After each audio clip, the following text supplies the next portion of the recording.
Hoje eu converso com uma mulher que carrega no seu sobrenome um legado de impacto, fortes valores e muitas emoções. Ela é formada em Publicidade e Propaganda pela FAAP e tem especialização em Marketing Esportivo pela Universidade de Tecnologia de Sydney, na Austrália. Ela é irmã e até 2012 foi empresária do piloto Bruno Senna e os dois que são sobrinhos da lenda Ayrton Senna. Hoje ela é CEO da Senna Brands e antes por 8 anos foi diretora de branding do Instituto Ayrton Senna. Agora, uma característica marcante que não está no currículo dela é a energia e determinação para correr atrás de todos os seus objetivos. Bianca Senna, que demais ter você aqui no Lugar de Potência. Muito obrigada por ter me convidado.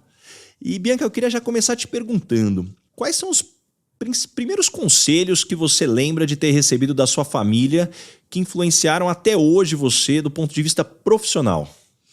Olha, para ser bem honesta, eu não tive muito conselho, eu tive mais exemplo, né? Então, eu sempre me baseei muito em duas pessoas, né, que para mim são referências, que é o Ayrton e a minha mãe, a Viviane, né?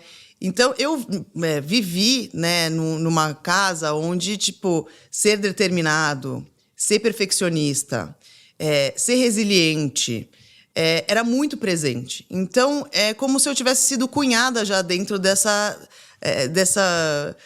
desse formato que acabou se tornando a minha forma de pensar e agir, não só no mundo profissional, mas também no mundo pessoal, sabe? Então, eu acho que mais do que, né, pelo menos na minha experiência, mais do que conselho é quando você vê alguém fazendo aquilo todos os dias e você vê a dificuldade que está sendo e você vê que a pessoa não desiste, você vê que a pessoa está se dedicando, você está vendo que ela está fazendo com paixão, né? Então, esses foram os aprendizados de observação que eu tive ao longo da minha vida.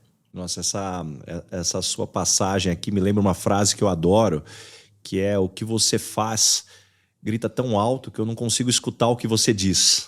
Acho que nada substitui o poder do exemplo, né? O exemplo arrasta. Exatamente. E Bianca, teu tio uma lenda, poxa, seu irmão um piloto de sucesso. Em algum momento você pensou em entrar pro mundo do automobilismo ou sempre você teve uma convicção que para você o caminho seria outro, por mais que os projetos poderiam se tangenciar? Olha, nunca tive nem vontade de ser pilota, não. Só de pensar, de ficar dentro daquele macacão, com o capacete, naquele calor infernal, dentro de um carro pequeno, me dá fobia, só de pensar. Então, graças a Deus, não tive esse sonho, não. E, graças a Deus, também tive a oportunidade de poder estar nesse mundo de uma forma diferente, ajudando meu irmão ao longo da carreira dele, né? Então, no lugar onde eu sou boa, né? Que é ser empresária, ser comunicativa, trabalhar com patrocínio, que é o que eu gosto de fazer.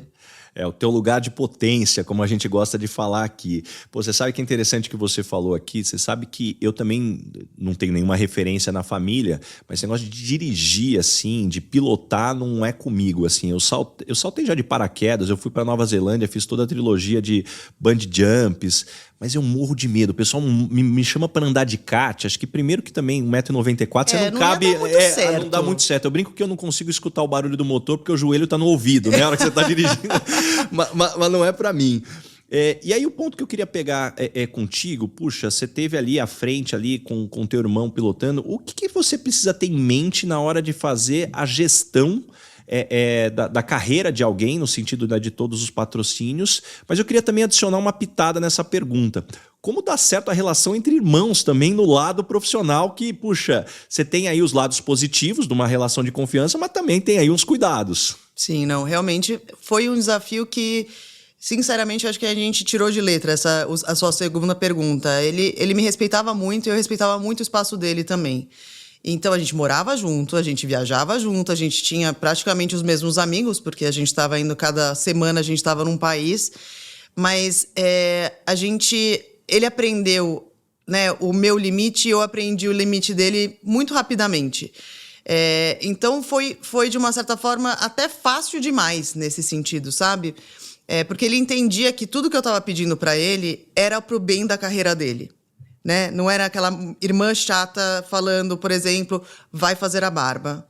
porque o patrocínio dele era da P&G, né, com a Gillette. Então, assim, não dava para ele sair do banheiro até a sala sem estar com a barba feita. Então, claro, às vezes ele ficava bravo. Putz, Bianca, mas eu tô de férias, eu tô dentro de casa. Eu falei assim, Bruno, mas você vai sair no supermercado, alguém vai tirar uma foto, a gente vai ter problema, entendeu? Não pode fazer isso. Isso faz parte do seu contrato, né? Então, fazer ele entender, ele relembrar, né, as responsabilidades deles com cada um dos patrocinadores, sempre, né, dava um pouquinho de atrito, mas depois ele entendia que fazia, né, parte do job description meu e dele, né?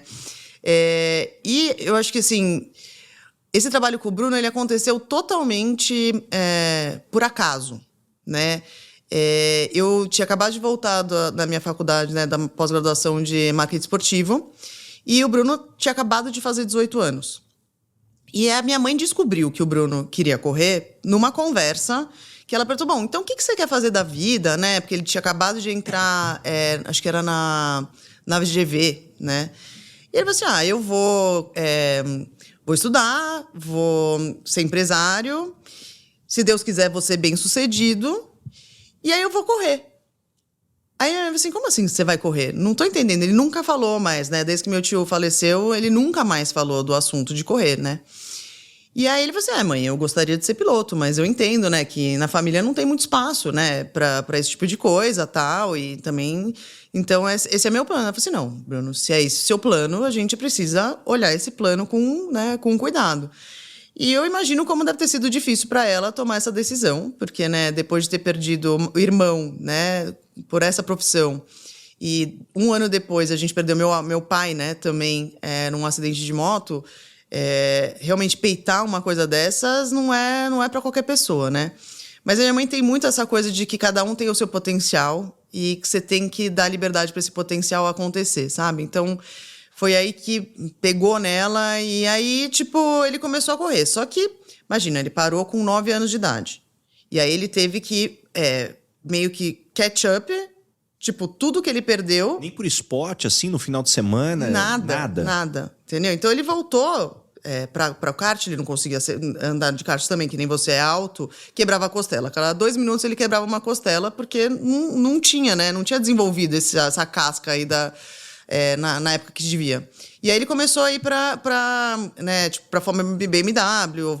E aí, quando chegou na Fórmula BMW, o que aconteceu é que ele tinha um nome enorme e uma experiência muito pequena, né? Então, as pessoas... ele começou a sair no jornal, essas coisas... Mas, tipo, eles estavam esperando que ele fosse ser o novo Ayrton Senna, tipo, no dia 1, né? E aí ele tava sofrendo com isso, né? Ele é 18 anos de idade, sendo comparado com o tio que, tipo, viveu no automobilismo por 35 anos, né? 30, para ser bem exato, porque ele começou com 4. Não dá para comparar uma coisa com a outra, né? E no final da carreira do Ayrton, né? E aí eu fui para ajudar, né? Eu tenho muito essa coisa de, tipo, não, eu vou lá, apoio a minha capinha e vou lá, né, e vou dar um jeito para as coisas acontecerem. E eu fui lá para ajudar e fui ficando e fui aprendendo como as coisas funcionavam, porque eu não sabia, era um mundo completamente novo para mim, completamente novo, assim. Pra você ter uma ideia, eu ficava do lado do engenheiro, do Bruno, né, e ficava assim, boy, mas por que você tá colocando o pneu desse jeito? Daí ele falava, mas por que aquela coisa tá assim, Ana? Aí chegou um dia, ele pegou pra mim, mas Bianca, você tem preocupação de que eu não tô fazendo meu trabalho direito? Eu falei assim, não, é que pra eu fazer meu trabalho direito, eu preciso entender o que você tá fazendo, entendeu? Eu preciso entender esse mundo, eu não entendo desse mundo. Aí ele ficou super feliz, começou a me explicar tudo o que tava acontecendo, né? E aí até, pra você ter uma ideia, até, tipo...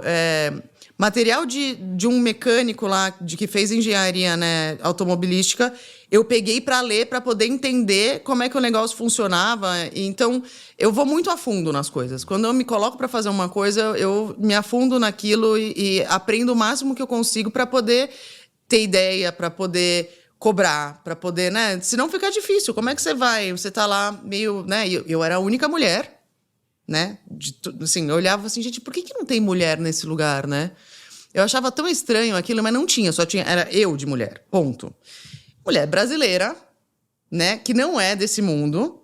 Então, foi um trabalho muito difícil desse ponto de vista, entendeu? De ser aceita, de ter espaço, por mais de que ser você respeitada. tenha um sobrenome forte, Você sentiu um preconceito por ser Enorme. mulher? Como você lidava com isso? Não, enorme. Assim, eu usava sempre camisa, coisa tipo que não aparecia nada.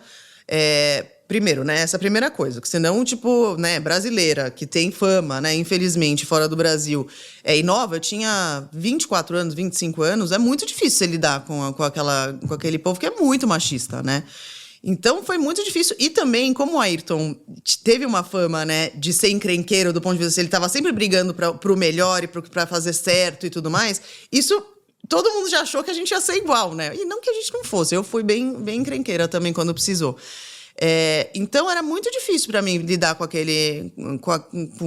os donos de equipe, né? Tanto é que chegou um momento, assim, quando o Bruno já estava no final da GP2, para entrar na Fórmula 1, que eu decidi pegar uma pessoa para dividir o cargo de manager do Bruno, que é um inglês, que era piloto, que ajudou o Bruno também no ponto de vista de achar alguém para ele melhorar algumas coisas no racecraft dele. E um cara muito preparado, assim, que navega nesse mundo do automobilismo super bem, é piloto, enfim. Assim, não, tipo, eu vou precisar de uma pessoa dessa para me ajudar a falar a língua desses caras, porque agora chegou num nível, né, que é a Fórmula 1, que eu até consigo, mas vai ser muito mais difícil, sabe? Então, vou pegar alguém para ser meu buffer. A gente resolve tudo antes e ele vai lá e negocia, né? Então, a gente colocou esse papel. Ele ficava mais na pista, eu ficava mais com os patrocinadores, com a parte de PR, enfim, né? Social media, tudo que envolvia, digamos assim, a área dos patrocinadores. E o Chris, que é essa pessoa, ficava mais na pista, cuidando do Bruno lá com os chefes de equipe, negociando os contratos mais diretamente. Então, a gente conseguiu fazer essa dobradinha e foi ótimo, porque... às vezes a gente tem que aprender também que a gente não pode fazer tudo, né? A gente tem que saber delegar e saber qual que é o seu melhor potencial e achar a melhor pessoa que complete você, né? Então, acho que esse foi o primeiro momento que eu entendi isso, né? De que eu precisava fazer essa separação do meu trabalho para facilitar. E foi ótimo. Aí foi uma experiência incrível, a gente se dá bem até hoje. E foi o jeito que a gente conseguiu, né, fazer todo o percurso do Bruno aí para ir para a Fórmula 1 e tudo mais. Então, dividir o peso também, acho que é uma das coisas que eu aprendi, né, na minha carreira, da gente não achar que a gente precisa carregar o peso sozinho da responsabilidade, né? E eu tinha muita essa forma, sabe? De, não, eu consigo dar conta, né? E aí, nesse momento, falei, puta, até consigo dar conta, mas será que vale a pena, né? E para mim tem um ponto também de você encontrar o equilíbrio. Eu vejo que todas as pessoas que têm sucesso em algo têm um quê de obsessão, né? Eu mesmo tenho algumas horas que eu falo assim, não, peraí, isso daqui tá sendo demais. Como equilibrar, né, o que muitas vezes é uma obsessão e você se cobra, porque senão você fala assim, não, eu tô desistindo antes do que deveria, versus essa inteligência, ou talvez até conseguir sair da visão da árvore para a visão da floresta e falar assim, não, peraí, aqui eu preciso dividir, né, para conseguir conquistar. Exatamente. Nossa, eu acho que essa é uma das coisas mais difíceis, porque uma das melhores coisas de ter resiliência e determinação é que você vai a qualquer lugar que você queira, né? Mas o difícil também é que faz com que você, às vezes, faça mais do que você deveria, porque você continua achando que você deve fazer sozinho, né? Então, acho que esse awareness, né? Essa sabedoria que você vai criando com a tua carreira, quando você, né, tipo, tem dificuldades, eu acho que é muito legal, né? Você conseguir ter essa capacidade de enxergar que tudo bem, né? Você não ser o suficiente, né? Que você tem outras pessoas que você pode contar e que podem fazer parte, né, dessa jornada junto com você. Sem dúvida. E Bianca, você que viveu esse mundo de dentro, estudou muito, né, sobre marketing esportivo, o que difere fazer marketing no mundo esportivo de talvez fazer marketing nos outros setores tradicionais? Eu acho que, no meu ponto de vista, acho que o que muda é o motivador, né? Então, assim, você pega, por exemplo, uma Coca-Cola. A Coca-Cola, ela cria um slogan e aí ela acha pessoas que façam aquele slogan funcionar. No esporte é o oposto. Você tem o time, você tem aquela cultura, você tem aqueles jogadores que estão lá, se é um time, né, tipo de futebol, que você tem que estar sempre se adaptando e achando a melhor forma de vender aquele time, naquele momento, com aquelas pessoas, para uma audiência maior. E pensar que você está trabalhando com fandom. Entendeu? Eu acho que o ponto central é esse. Quando você está trabalhando com esporte, as pessoas são apaixonadas, né? É emoção. Tá sempre na emoção. Né? Então, tipo, você vê futebol, né? Coisa mais maluca. Você pegar... Assim, até tem um caso legal que a gente fez uma parceria com o Corinthians, né? O Ayrton era corintiano. De fazer uma das camisetas, né, do Corinthians ser temática Ayrton Senna. Ficou linda a camiseta. E era o terceiro uniforme, né, do Corinthians naquele ano.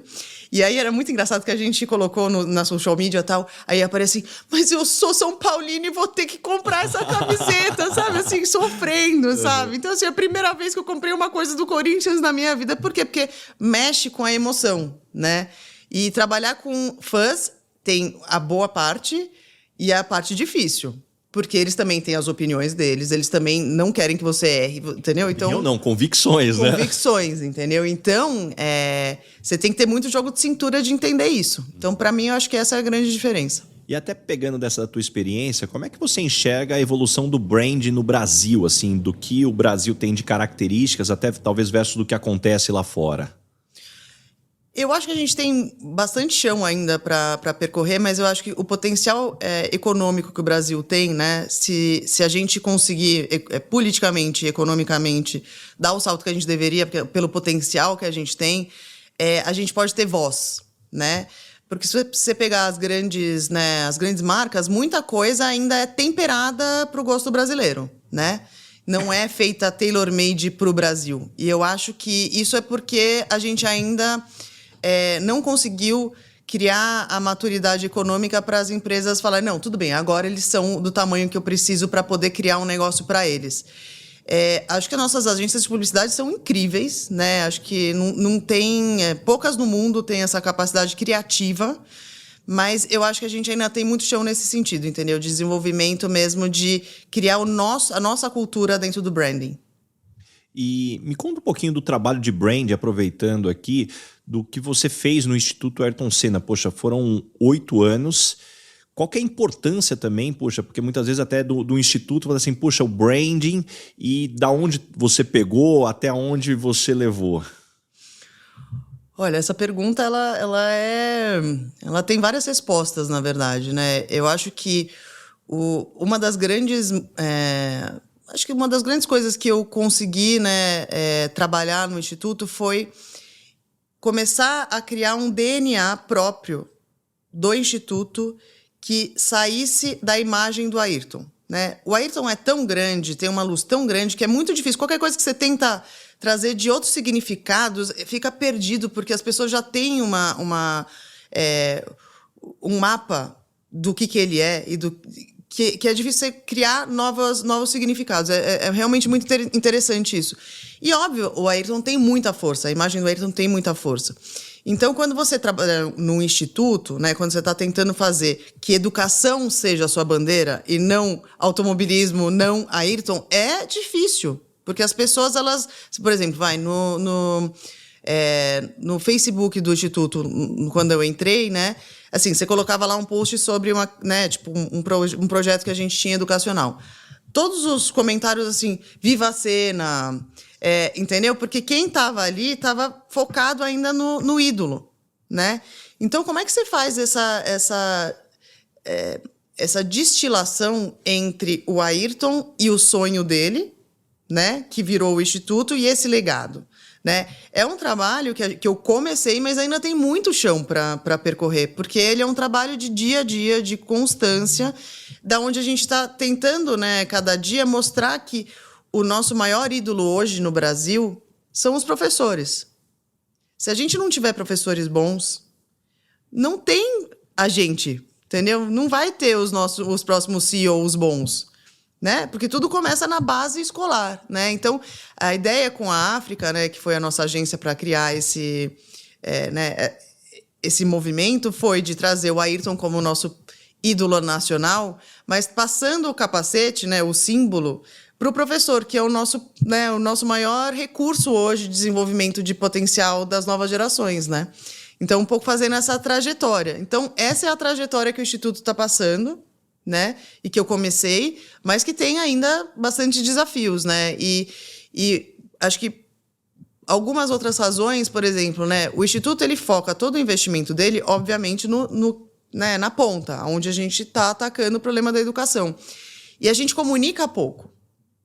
Por quê? Porque a gente não tem budget para fazer tudo. Então, o que você prefere? Fazer ou falar sobre o que você está fazendo, né? Então, essa também é uma dinâmica que eu tentei, né, de uma forma trazer, que a gente precisa, sim, cacarejar, né? A gente precisa falar do que a gente está fazendo, porque você perguntar para várias pessoas: vocês conhecem o Instituto Ayrton Senna? Conheço. E aí, o que ele faz? Olha, eu não sei muito bem o que ele faz, mas o que ele faz é incrível.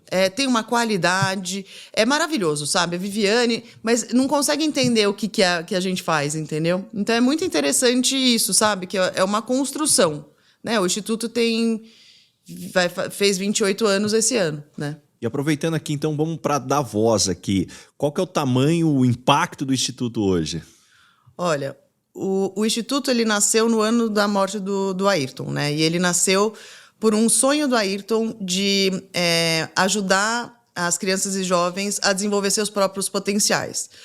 Porque ele acreditava que, assim, se ele não tivesse oportunidade para desenvolver o potencial dele, ele não teria conseguido se tornar o que ele se tornou. Então, era isso que ele queria mostrar, né, trazer para o Brasil de uma forma mais estruturada. Porque ele ajudava, ele fazia doações e tal, mas não era uma coisa estruturada. E aí ele conversou com a minha mãe no começo, né, antes da temporada de 94, em janeiro, falando assim: olha, Viviane, eu queria fazer alguma coisa mais concreta, mas que, sabe, pensasse em educação, enfim, para as crianças e jovens e tal. E até então, só um ponto. Tua mãe também não tinha tido, a Viviane não tinha tido nenhuma experiência lidando com o Instituto. Não, nenhuma. Ela ela é formada em psicologia. Então, realmente, nenhum, né? E aí, tipo, eles ficaram de falar no final da temporada. Ela ia pensar um pouco, tal, e aí eles iam pensar no que fazer. Infelizmente, essa conversa não aconteceu, mas a minha família decidiu fazer esse sonho se tornar realidade. E naquele ano a gente criou o Instituto Ayrton Senna, trouxe as marcas para dentro do Instituto para começar a dar um funding, né, pro Instituto, para poder começar a desenvolver projetos. E aí a gente começou a trabalhar com educação, né? Só que, assim, quando minha mãe começou a ver o problema do Brasil, ela começou a ver que, assim, ela começou com, sei lá, um projeto que ajudava 10 mil crianças. Só que daí ela olhava o tamanho da população de crianças e jovens no sistema educacional e via que, tipo, 10 mil não é nada. Aí ela aumentou para 20, aí ela aumentou para 30, daí ela aumentou para 40, até que ela chegou à conclusão de que o problema é que ela estava tentando resolver o problema da forma errada.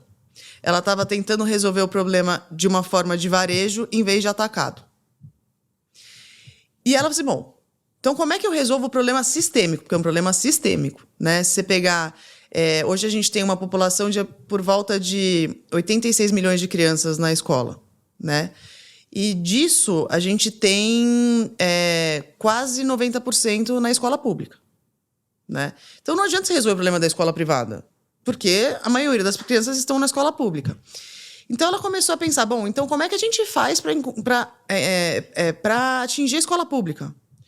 E aí a gente começou a mapear, né, que a gente tinha que ir pelas secretarias de ensino, pelos governos, para conseguir mostrar para eles qual é o tamanho do impacto. Porque naquela época não existia IDEB. Não existia uma prova que mostrava o quanto as crianças estavam aprendendo e, né, mapeava isso. Então, digamos que minha mãe começou a trazer outras ciências, né, que a gente está super acostumado no nosso mundo corporativo, para dentro da educação pública. Como? Trazendo KPIs, trazendo resultado, trazendo, né, tipo, investimento claro, trazendo treinamento. Todas as coisas que a gente faz na empresa, ela foi trazendo para dentro da escola.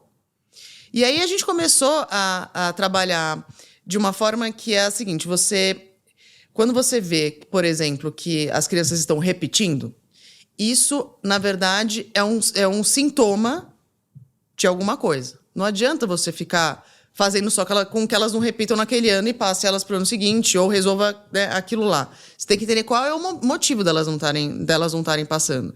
E aí a gente foi vendo que o motivo delas não passarem é porque elas não eram alfabetizadas da forma correta. Tinha um gap. Tinha um gap gigante. Ia passando, entendeu? Ia passando. Então, qual foi a próxima coisa que a gente desenvolveu? Um programa de desenvolvimento de alfabetização, né? Que pudesse ser passado pelo que chama Acelera, né? Que pudesse ser adotado por todas as escolas do país. Entendeu? Então, você não precisa estar lá fazendo. Você cria um treinamento, cria um programa, cria uma trilha de desenvolvimento que o professor tem que passar aquilo e fazer aquilo acontecer.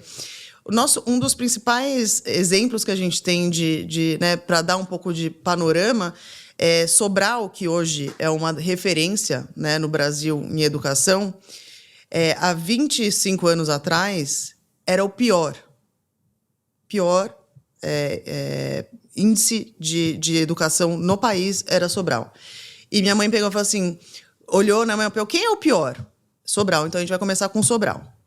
E Sobral está, desde então, se desenvolvendo absurdamente, porque começou um programa que o Instituto fez e até hoje, né, a gente tem parceria com eles. Então você vê, né, que o quanto que você tem potencial de mudança se você faz um negócio direito. O nosso problema não é financeiro, do ponto de vista educacional. Acho que são 100 milhões por dia que a gente gasta em educação. O problema é que é mal gasto. Entendeu? Não tem treinamento, não tem estrutura na escola, não tem uma série de fatores estruturantes para que a criança aprenda. Então, o nosso trabalho é fazer o quê? Primeiro, identificar quais são os problemas, de fato, não os sintomas, mas sim, né, os motivadores daquilo que está acontecendo, para criar tecnologias educacionais que podem ser implementadas em qualquer escola. Então, a gente começa como se fosse, uma indústria farmacêutica. Você vê que existe depressão, aí você cria um protótipo de como é que aquilo pode ser resolvido, você prototipa aquilo, testa aquilo numa amostragem menor. Quando você tem já aquele formato, né, aquele produto, aquela vacina pronta para ser escalada, você escala. Né? É esse o formato como a gente trabalha do ponto de vista de estratégia de pipeline. Né? E com isso a gente conseguiu, nos últimos 28 anos, atingir mais de 30 milhões de crianças no Brasil inteiro. Formou mais de 300 mil professores, também no Brasil inteiro. E só esse ano que a gente está na rede estadual, né, de São Paulo, a gente está com 4 milhões de crianças. Né? Mas tudo através da secretaria, através dos professores de cada escola. Então, é toda uma cadeia que você tem que desenvolver, né, de treinamento e acompanhamento para conseguir fazer com que aquilo aconteça. Só que o que a gente estava conversando antes, né? Hoje o problema não está só em português e matemática. O nosso problema está no socioemocional, né? Que é uma coisa que nem a gente aprendeu na escola, né? Mas que a gente sabe que pro futuro das novas gerações, com a mudança que a gente está tendo, né? Cada hora é uma coisa, né? A gente está o tempo inteiro em modificação, que era diferente há 20 anos atrás. Se você não desenvolver as crianças para conseguir ter essas soft skills de uma forma já introjetada nelas, né? Já está dentro delas, vai ser muito difícil elas se darem bem na vida, não é nem só na carreira, né? No casamento. Quantas vezes, né? Quanta resiliência você tem que ter no casamento, né? Quanta determinação, né? Quanta criatividade, né? Todas essas coisas são o que fazem a gente, de fato, ser bem-sucedido em qualquer coisa que a gente decida, né? Eu adoro o ponto que você traz, que tem uma pesquisa que eu sempre cito, que ela foi feita Harvard e Yale, que mostra que 85% do sucesso profissional e pessoal, né, de alguém é determinado por soft skills ou people skills, como vem sendo colocado hoje. Só que quando a gente olha, né, módulos de MBA, graduação, pós-graduação, mestrado, menos de 1% tratam desses temas. Então tem um elefante na sala e ninguém está falando dele. E o ponto que eu queria puxar contigo, vocês que foram entender tão de perto o desafio que existe hoje no Brasil, o quanto que é possível trazer modelos do que funcionou lá fora versus a necessidade, dado, seja a cultura, a questão também da forma como é distribuído o nosso país. Porque muitas vezes a gente sempre escuta, porque a Coreia do Sul, lá em Seul, há 20, 30 anos era assim. Só que a gente tem uma cultura diferente também, que eu particularmente acredito que se fosse só Ctrl+C, Ctrl+V, tava fácil. Como que é isso de buscar essas referências versus identificar o que também precisa ser feito do zero aqui, porque é a nossa realidade? Olha, acho que você tocou num ponto bem importante. A gente acredita muito num coworking nesse sentido, né? Então, por exemplo, para desenvolver o nosso programa, né, de desenvolvimento socioemocional na escola, a gente foi procurar no melhor do mundo, nos melhores do mundo, para poder entender como é que eles faziam, qual que era o mapa, né, que é o Big Five, né, que a gente baseou muito o nosso instrumento de medição de desenvolvimento socioemocional nesse Big Five. Toda a nossa metodologia também foi baseada nesse Big Five, mas aí você tempera, né, para a realidade brasileira e para o currículo brasileiro, né, porque a gente tem uma questão de currículo também, né? Então, como é que você fatia as coisas que já estão no currículo e coloca, né, e insere esse conteúdo socioemocional entre as grades, né? Você não vai falar, bom, então agora vamos aprender sobre determinação. Não. Na verdade, você tem que pegar, por exemplo, quando a gente está falando de adolescentes, a gente cria um projeto de vida. Cada um deles tem um projeto de vida onde eles trabalham em times para ajudar a desenvolver aquele projeto de vida.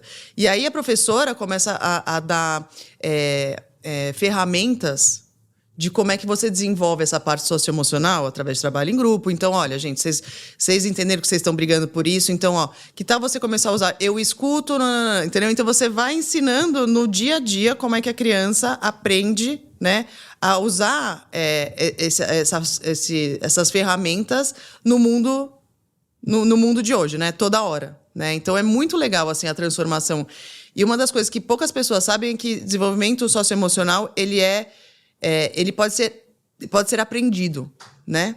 Ele não está dado. Não, eu não tenho paciência. E isso você está dado ao problema de você não ter paciência. Você pode desenvolver como ter paciência, né? Então, quando a gente pega um jovem, né, uma criança e um jovem, eles são esponjas. Se você já pega aquilo na hora certa, né? Se você consegue passar aquilo na hora certa, aquilo já entra, já vira automático. Que é mais difícil quando a gente é mais velho, né? Porque você criou, assim, principalmente quando a gente está falando de grandes executivos ou C-level já, você está pensando assim, tipo, eu consegui até aqui fazer desse jeito, por que eu não posso fazer desse jeito, né? Então, como é que você cria, né, uma cultura diferente do que você passou? E hoje, o mundo de hoje é completamente diferente. Você falar com uma geração Z e falar que você tem que, né... até foi até interessante. Qual que foi um canal que fez um post com uma imagem, com uma frase do Ayrton, que é assim, né? Tipo, para você ser bem-sucedido, você tem que, né, dar tudo de si, né? Era uma coisa assim, tipo, você tem que, sabe, ir no seu limite, né? Era uma coisa do jeito. E aí era muito engraçado que você via os comentários, você via quem era a geração, minha geração, sua geração, para quem era da geração mais nova. Então, todo mundo que era da nossa geração, é isso mesmo, né? Tipo, falou e disse, a geração mais nova... você tá louco, cara, eu não quero fazer isso. Tipo, eu quero ter minha vida, eu quero ter... né? Então, assim, é muito diferente, né? Como é que você consegue trazer esse layer que também é importante, né? Que eu acho que é uma coisa que a gente teve muito pelos nossos pais na nossa época. Mas como é que você traz esse layer também do fun, né? De tudo bem você não querer fazer mais aquilo pro resto da vida, né? Então, acho que eu acho que é um desafio grande hoje para os gestores que estão hoje nas cadeiras. Eu realmente acho. E uma coisa muito interessante aqui, com tudo que a gente está falando, é o quanto que esses projetos, eles estão sempre referenciando os valores que a gente sempre viu no Ayrton muito forte. E aí minha pergunta agora é sobre a construção e a gestão da marca Sena, né? Até onde, talvez pegando o mesmo ponto da pergunta passada, até onde teve benchmark e outras referências e até onde foi uma construção autoral aqui de algo muito específico que você aí vive isso de dentro. Olha, sim, sempre olhamos para fora, né? Para poder pegar as melhores práticas. Só que eu acho que tem um desafio diferente no nosso caso, que a nossa marca vem de uma pessoa, né? Então, isso já é digamos assim, por si só, um desafio específico novo, né? Aí você pensa, não, mas tem outras pessoas que viraram marcas tipo Jordan, tipo Lacoste, própria Gucci, né? Você tem. Porém, elas ficam circunscritas dentro de uma categoria, né? Então, por exemplo, se você pegar o Jordan, categoria basquete dentro da Nike. Sim. Né? Você pegar a Lacoste, roupas, né, tipo, que começaram do tênis, lifestyle do tênis, e é isso que eles fazem roupas. Quando você pega a Gucci, também virou, né? Hoje tem um conglomerado gigante, mas assim, era moda, né? A gente não tem produto. Nosso produto é inspiração. Então, isso te dá uma liberdade absurda, mas também gera um desafio enorme do ponto de vista financeiro, de como é que você consegue abraçar tantos lugares, né, tantas categorias, e ser relevante, né, para as novas gerações. Então, é como se você estivesse fazendo um corte completamente diferente dentro de uma estratégia de marketing ou de branding de uma marca. Né? Porque você tem que pensar quais são os produtos que te ajudam a passar aquela inspiração, né? Aquele posicionamento da melhor forma para cada público. E acho que um ponto quando você fala, né, dessa abrangência e da inspiração, tem uma pergunta que eu guardei aqui que eu preciso te fazer, que é sobre o projeto do Seninha.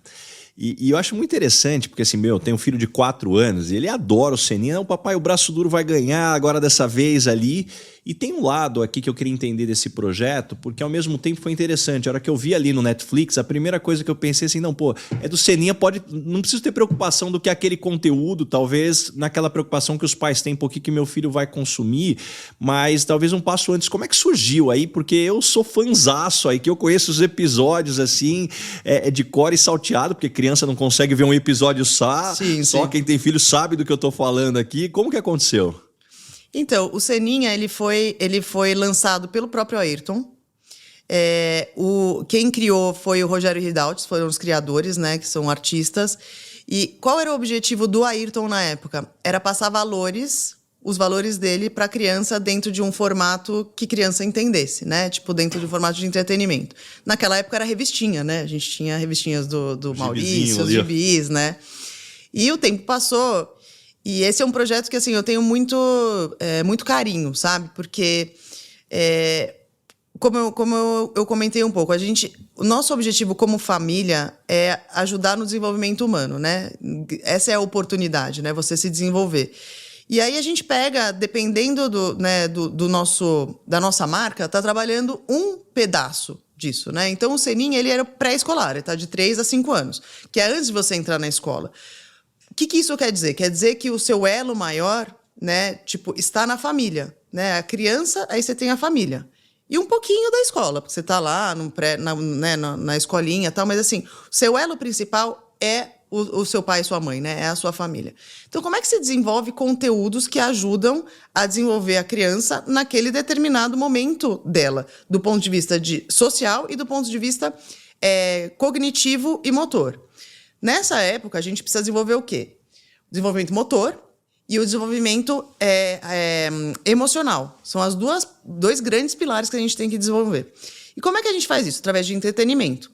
Só que hoje a gente tem um grande desafio, que é como é que você entretém a criança sem deixá-la sentada o dia inteiro olhando um tablet e olhando uma televisão. Porque isso é uma dificuldade. A quantidade de crianças que estão obesas e depressivas é um negócio que aumentou assim, exponencialmente.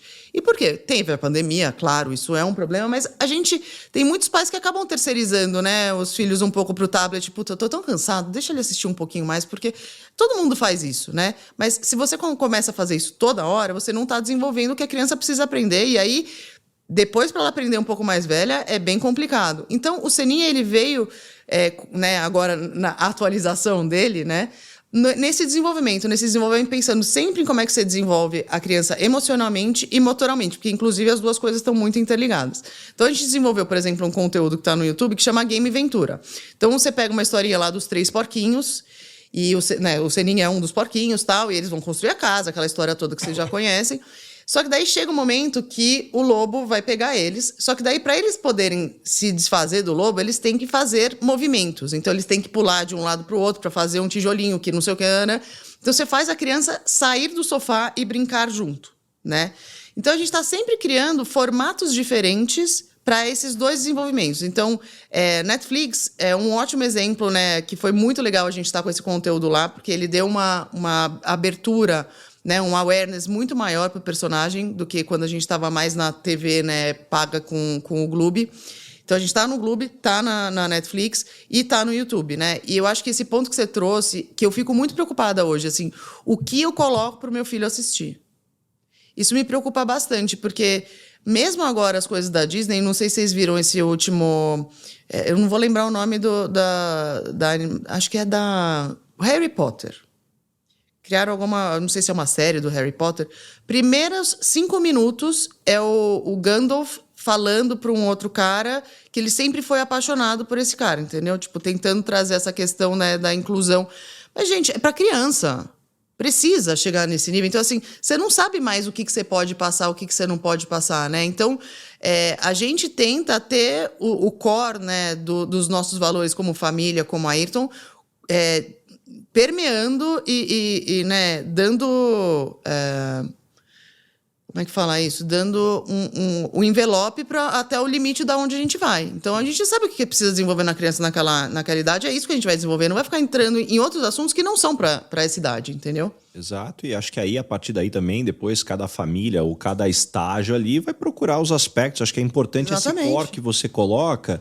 E esse também é uma dúvida que eu tenho. Imagino que deve chegar muitos pedidos de parceria, de projetos. O que mais vocês levam em consideração e que tipo de projeto está no radar de vocês, até pensando aí 2024, aí, que é uma data importante aí que está completando? Assim, é muito gratificante trabalhar com a imagem do Ayrton e com o Seninha, porque as pessoas têm um amor, né, por essas marcas e pelo piloto, que abre muitas portas, né? Todo mundo quer fazer alguma coisa assim. É engraçado que fãs adoram ter aquelas ideias, assim, malucas, né? De fazer assim. Teve uma que era de um chocador, tipo, era um capacete chocador para galinhas. Capacete chocador para galinhas, Exatamente. Que demais! Entendeu? Então, assim, eles são bem criativos, entendeu? Então, cada um mostra, né? Tenta inserir o Ayrton de alguma forma nos seus próprios negócios, no seu dia a dia. Mas o jeito que a gente tenta pensar, porque eu acho que o nosso desafio é muito grande, né, de como ser relevante para essas novas gerações e também ter uma abrangência maior do que só Brasil, a gente tenta sempre focar ou priorizar esses projetos que são maiores, né, que são tipo que conseguem sair só do Brasil, né?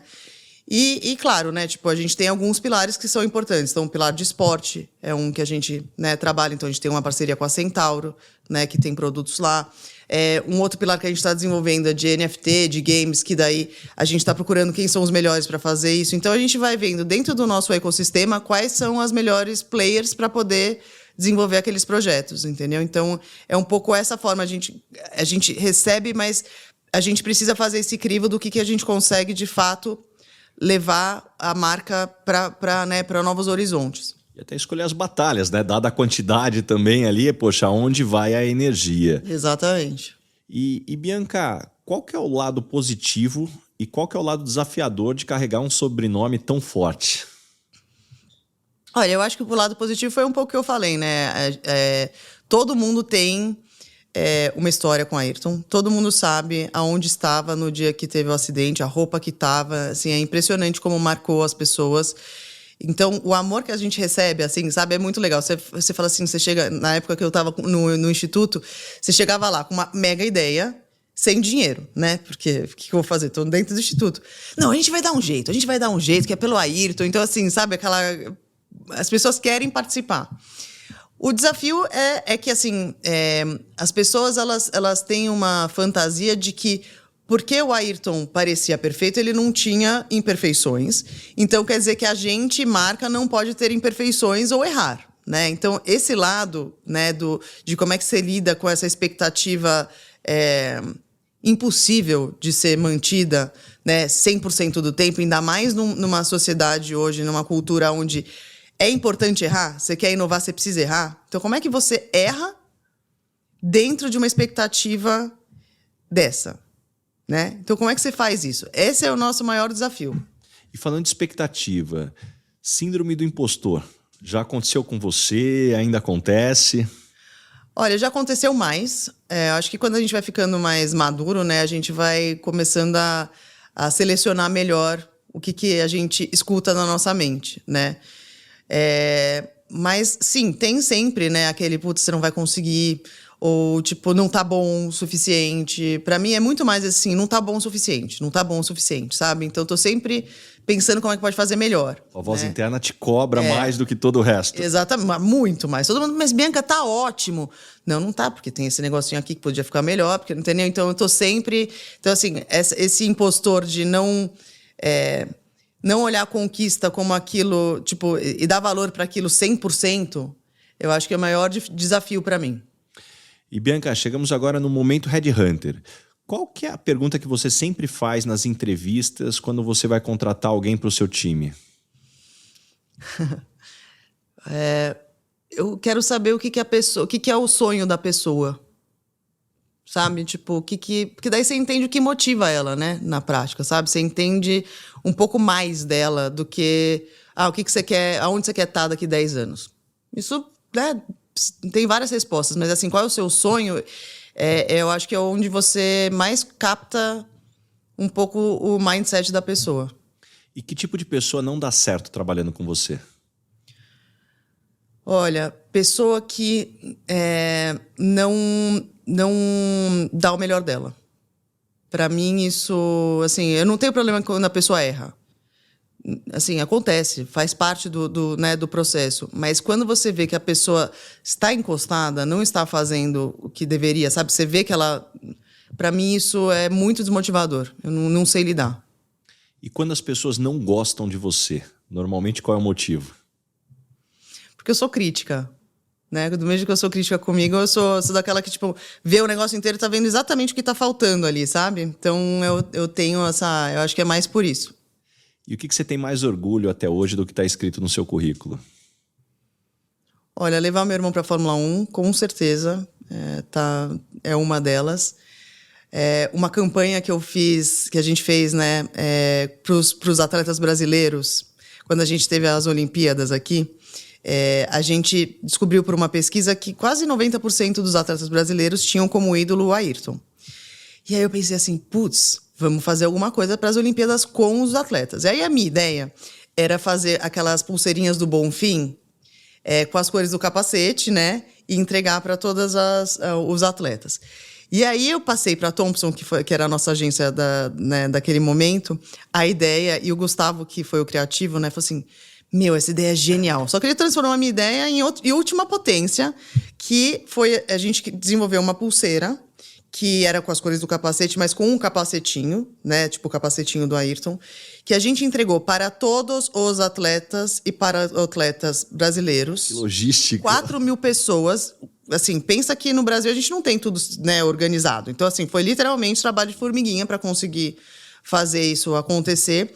E quando a pessoa recebia a pulseira, ela colocava e a gente tinha um aplicativo que a pessoa baixava e aí ela via o capacetinho, ativava um vídeo no braço da pessoa em realidade virtual de uma animação que a gente criou com a voz do Ayrton falando sobre a corrida do Brasil quando ele tinha ganho, né, a dificuldade que foi, que ele conta, né, tudo e termina falando assim, nada mais importante do que vencer no Brasil. Né, de alguém que demorou muito, mas conseguiu chegar, né, ganhar no Brasil depois da 8ª tentativa.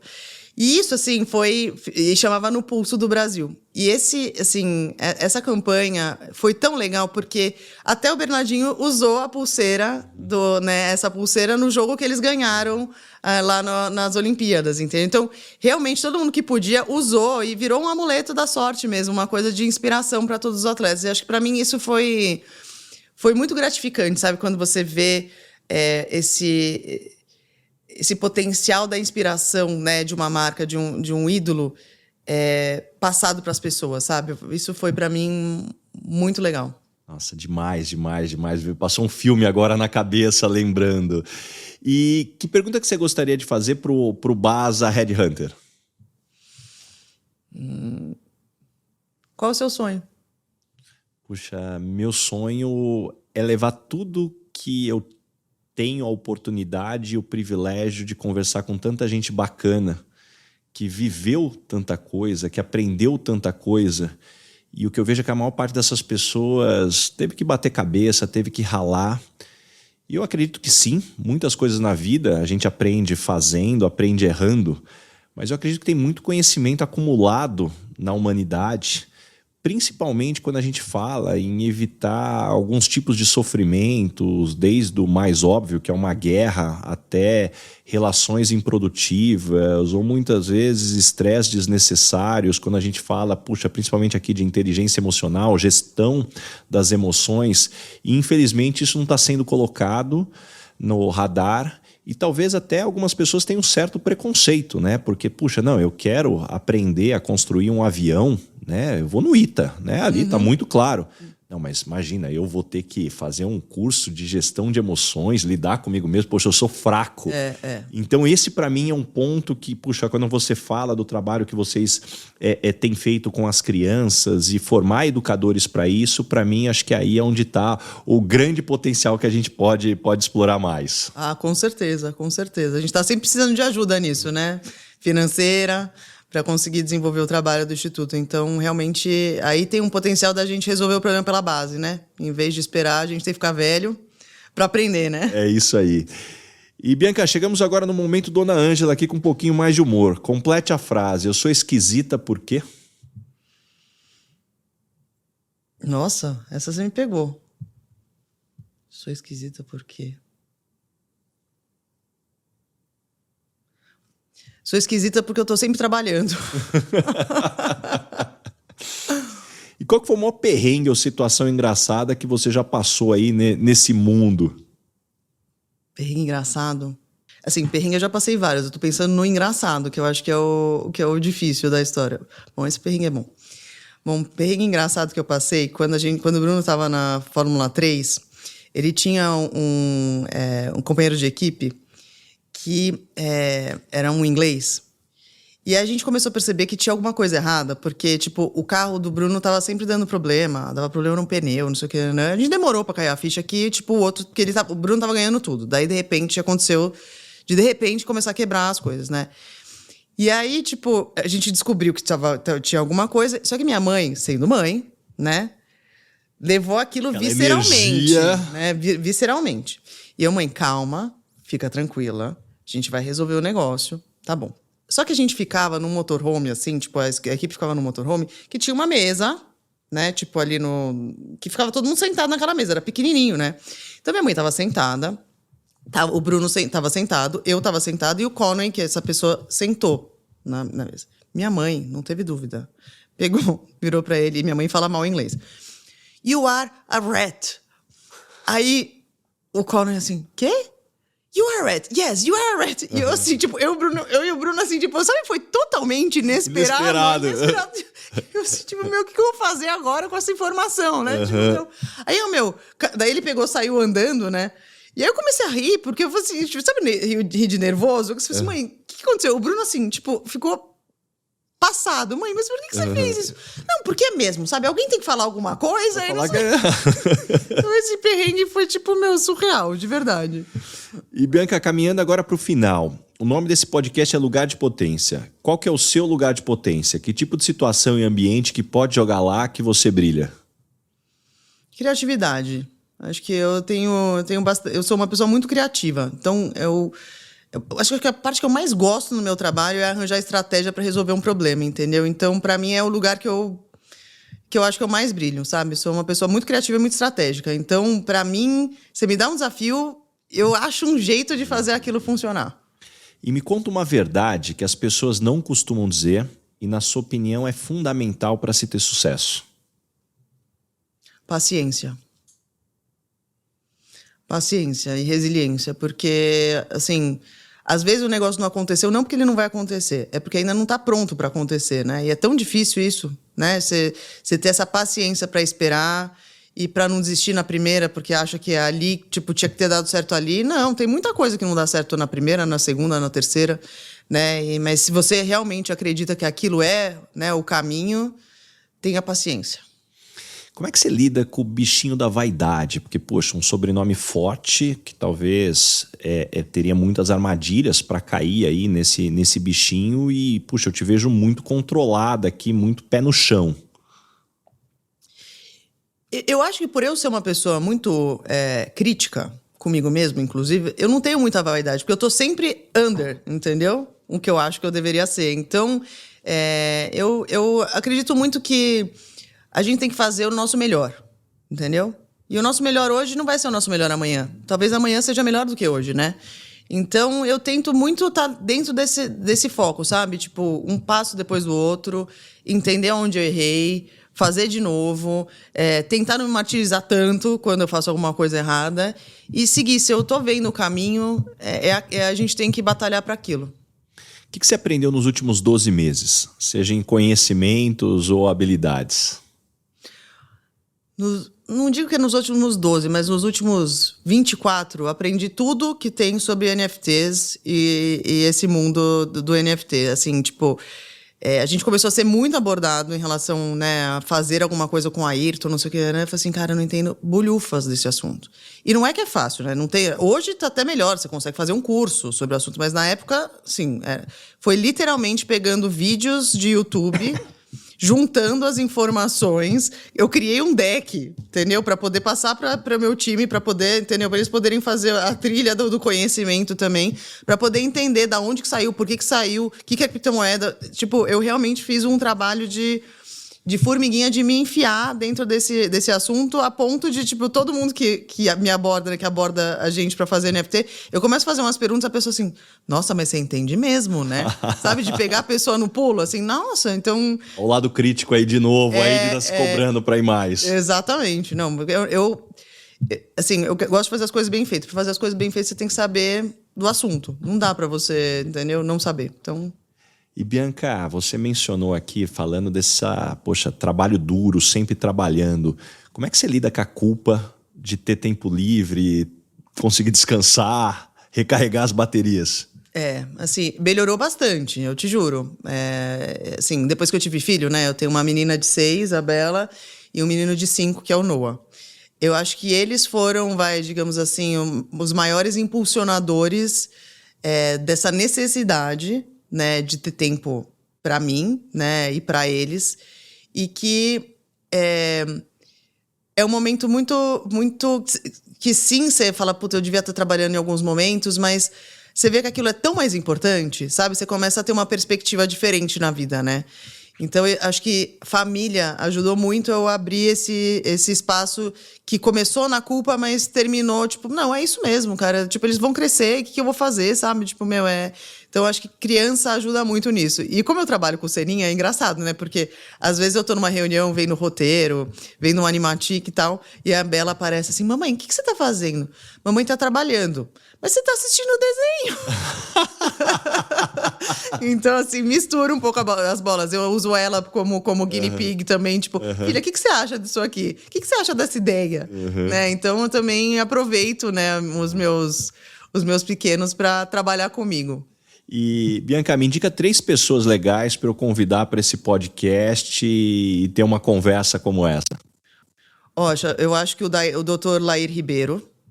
Nossa, eu tô escutando, né, umas palestras deles. Ele é incrível. Ele é realmente incrível. O Flávio Augusto também. Gostei bastante das coisas que eu tô ouvindo dele. E, assim, o Cortella, pra mim, tá no, né? Assim, gostaria muito de conhecer. Ele deve ser uma pessoa maravilhosa, né?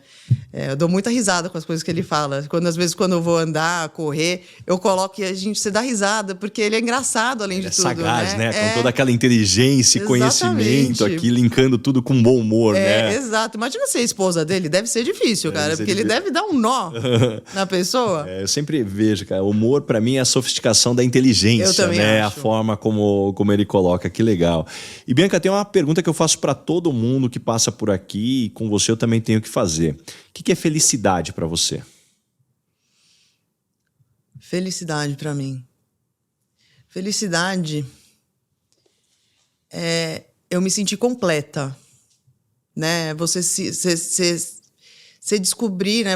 Aqueles momentos que você encontra você mesma em alguma coisa que você tá fazendo, sabe? E que não é o tempo inteiro, né? Você faz um monte de coisa chata também, né? Mas aquele lugar, quando você encontra ele... E pode acontecer quando você tá com seus filhos, quando você tá no trabalho, quando você tá sozinha, que não tá relacionado a um tema específico. É um lugar que eu ainda não consegui identificar exatamente aonde ele tá, mas que tem um pouco do humor, sabe? Tem um lugar ali do humor. leveza também. Da leveza, entendeu? Pra mim isso é felicidade. Muito bom. Bianca, antes da gente terminar, eu tenho um presente aqui pela sua participação. Ai, aqui, ó, um obrigada. óculos da Longchamp. Olha que lindo! A Marchon aqui é o nosso grande parceiro aqui. Eles são fabricantes, distribuidores do óculos da Nossa. Longchamp. Eles dão uma stalkeada sempre ali no perfil do convidado ali Opa, para pode deixar. acertar o modelo aqui, ó. Pô, acho que eles acertaram aí Amei. com você, muito legal. Nossa, obrigada, amei. E para a gente fechar aqui, Bianca, como que as pessoas te encontram? Que projetos que vem pela frente? Deixa teu recado aqui. Olha, as pessoas podem me encontrar pelo LinkedIn, acho que é o lugar mais fácil. E acho que a gente tem muita coisa que vai acontecer agora em 2024, né?